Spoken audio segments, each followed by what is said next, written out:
ჯერესეთი დავიწყოთ იქით, რომ საქართველოს სპეციალური ჟურნალიდება იმდროს პრობლემები ფაქტური ამისა სწორედ ამ ზედაზღვის არსებობს. რაღაცნაირად ამას ისე ხარდაჭერა გჭირდება.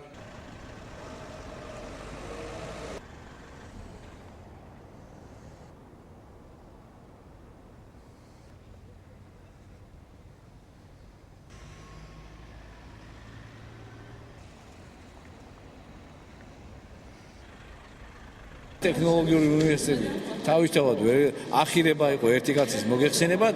ეს არის შენობა, საოფისე შენობა, ამდენი ოფისი ბათუმში ალბათ და ძალიან ძვირად ღირებული ოფისები იქნებოდა. აქედან გამომდინარე, ჩვენ ვნახულობთ გამოსავალს. გადაეცეს ეს შენობა ქალაქ ბათუმის მერიას, განთავსეს მერია და ყველა ის შეპესეები და IP-ები, რომლებიც ბათუმის მერიასთან ასოცირდებიან. ჩვენ ამ შენობას დავასრულებთ და იქნება ერთი ფანჯის პრინციპი ძალიან კომფორტული მომსახურება მოსახლეობისთვის.